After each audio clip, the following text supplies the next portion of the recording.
आज जगामध्ये सगळ्यात लोकप्रिय नेता हा जर कोण असेल तर ते नरेंद्र मोदी साहेब आहेत। हे देखील जगाने पाहिलेलं आहे। मोदी साहेबांचं सरकार केंद्रामध्ये आलं पाहिजे। विरोधक वाटेल तशा प्रकारचे आरोप करतात, त्या आरोपामध्ये काही तथ्य नाहीये, काही खोटं नाटक सांगतात। संविधान बदललं जाणार आहे, घटनेमध्ये बदल केला जाणार आहे, काही लोकांना इथनं बाहेर काढलं जाणार आहे। दादांत खोटं सांगण्याचा केविलवाणा प्रयत्न हे विरोधक करतात। आज विरोधकांना मुद्दा राहिला नाही, त्याच्यामुळे कुठं ना कुठं समाजामध्ये तेढ निर्माण करण्याचं काम त्यांचं चाललेलं आहे। सुरुवातीलाच आपण या सभेला रेसकोर्सच्या मैदानावर एवढ्या प्रचंड संख्येने उपस्थित राहिला, त्याबद्दल मी आपल्या सगळ्यांचं मनापासून स्वागत करतोय। मित्रांनो, ही निवडणूक देशाचं भवितव्य ठरवणारी निवडणूक आहे। निवडणुका अनेक येतात, अनेक जातात, परंतु ह्या निवडणुकीला एक आगळं वेगळं महत्त्व आहे। गेले 10 वर्षाचा नरेंद्र मोदी साहेबांचा कारभार उभ्या भारत देशाने पाहिलेला आहे।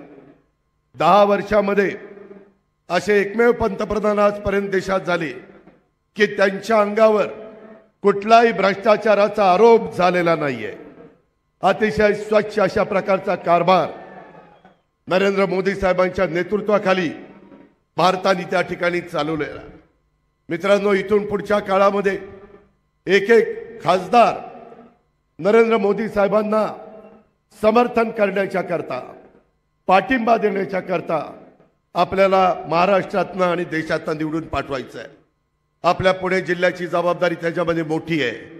आपण त्यामध्ये शिवाजीराव आढळराव पाटील, सुनेत्रा अजित पवार यांच्या खुणा आहेत घड्याळ, आणि मुरलीधर मोहोळ यांची खूण आहे कमळ, आणि आपले मावळचे श्रीरंगप्पा बारणे त्यांची खूण आहे धनुष्यबाण। महायुतीच्या ह्या 3 खुणा सगळ्या मतदार बंधू भगिनींनी लक्षामध्ये ठेवा। त्या मोदी साहेबांना पाठिंबा देण्याच्या करता, तिसऱ्यांदा पंतप्रधान करण्याच्या करता, समर्थन देण्याच्या करता हे सगळेजण निघालेले आहेत। आपल्या आशीर्वादाची, आपल्या अतिशय बहुमोल अशा प्रकारच्या मताची त्या सर्वांना गरज आहे।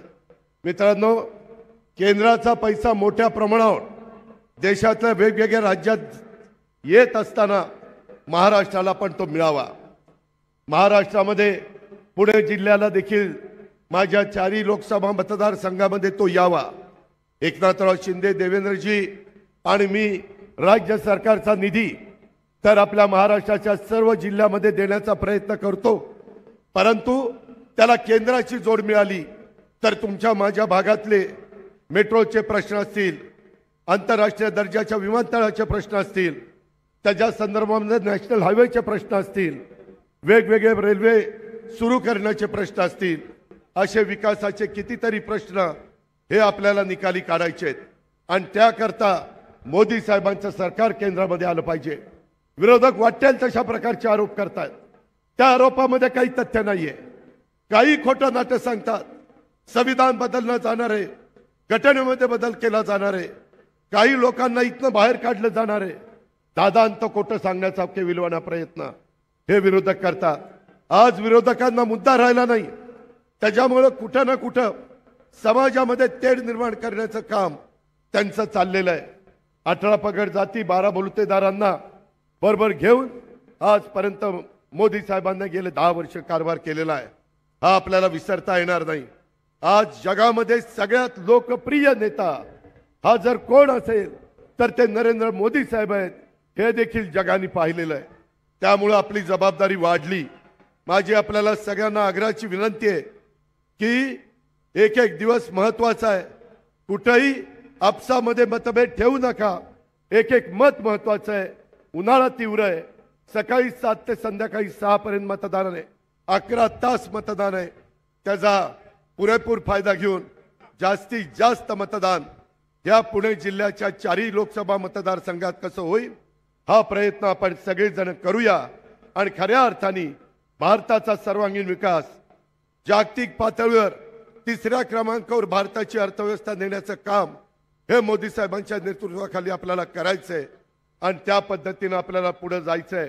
खूप काही गोष्टी त्यांनी केल्यात, माझ्या नंतर बोलणारे अनेक मान्यवर त्याबद्दल बोलतील। मी पुन्हा एकदा आपल्या सगळ्यांचं स्वागत करतो आणि चारी महायुतीच्या उमेदवारांना लोकसभेमध्ये आपण सगळ्यांनी पाठवावं हीच आग्रहाची नम्रतेची कळकळीची विनंती करतो आणि आपल्या सगळ्यांची रजा घेतो। जय हिंद, जय महाराष्ट्र।